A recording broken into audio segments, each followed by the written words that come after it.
Welcome to another episode of Dee's Talk. My guest today is Nigel O'Sullivan. He's a financer, been working in the finance industry for his whole life, and I believe he will have some very interesting points to make and some conversation to share. Welcome, Nigel. Darius, thank you very much for inviting me to share some anecdotes, and I apologize in advance if I upset anyone. No, well, I'd like to explore everything, no subject off the table for me, so you feel free to navigate whichever direction you'd like to go. So I'd like to start off from the beginning, really. You were born in London to an Irish Catholic doctor and a Protestant mother who later converted to Catholicism. Tongue-tied on that. So they were in the medical profession, and then you ended up going into finance. How did all that happen? Well, in 1956 is when they met at Guy's, and my father was a bit of a womanizer, and my mother was very faithful, but they were both hard workers. At that time, when they were engaged for 6 years, they got married in 1962. Actually, they had death threats on them because a Catholic and a Protestant were, poles apart. Right. So they got through that.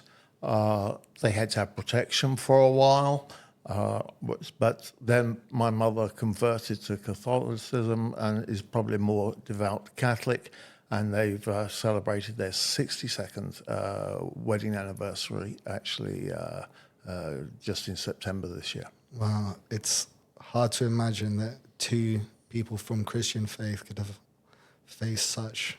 You wouldn't believe it. Yeah, you wouldn't believe it.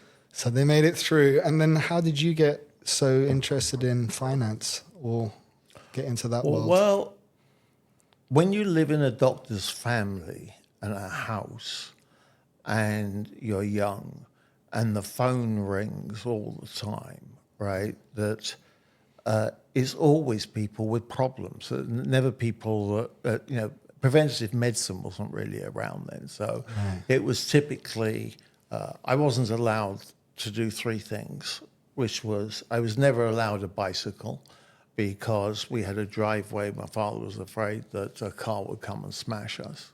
Secondly, I was never allowed to ride a motorbike because he played God when he was in Ipswich, whereby he was on call, and basically there were 6 young people going up the motorway, and 2 juggernauts, and 6 of these people came in, and he had to say, "She's dead. He's not going to make it. We work on those 4, and those 4 survived." Wow. He said that was like playing with God. So you're never going to ride a motorbike.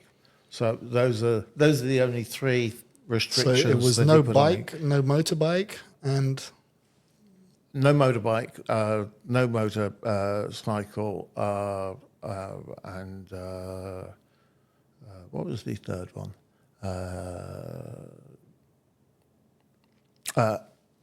Everyone that went skiing was for him to arrange an air ambulance to get them out, etc. So I was never allowed to ski, even though people had school holidays and things like that.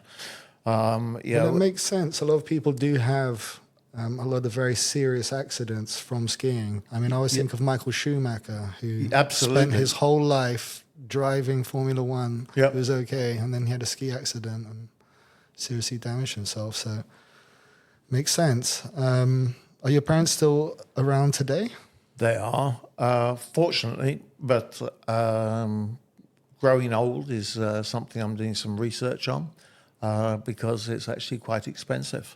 My father is 94. He's got dementia. He's got Alzheimer's. He's got cancer of the blood. He's got everything. My mother's got a broken femur. She's just had a stair lift put upstairs. She hasn't been downstairs for 3 years, right? Wow. And today, you can't find new bungalows or anything like that. And I've given them my word that they will never go to a nursing home, that they will always live with me. And they live with each other, and they're still together. Yes, that's so that's correct. good. Yeah. At least they have each other. Well, I'm sorry to hear you're going through all that. But that's good that they managed to stay together all these years. Absolutely, through thick and thin. Despite what your father was doing, it seems they don't make women as forgiving as that these days, I don't think. No, absolutely. Okay, so you were living in Hampstead, or when you were with them growing up, or you moved to Hampstead rather? Yeah, I basically lived in Hendon, which is where my parents built their house. And then I worked at London Bridge, and I lived in Tower Bridge. And then I couldn't, I was in a flat, lovely flat, overlooking the water, right? Very, very nice. But then I decided that I was going to move out to Hampstead, which was 1.25 miles away from my parents as they got elderly.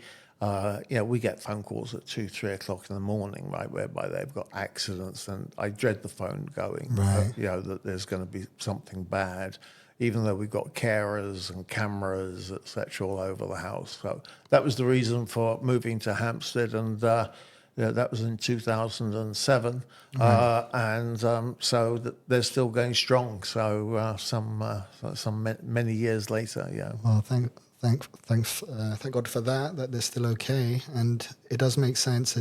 I do find it's interesting as you get older, you reach a point where you both have maximum responsibility because you both have your own careers probably at its height, and then if you have children, that becomes a big responsibility, and then your parents as well. So it's all at the same time.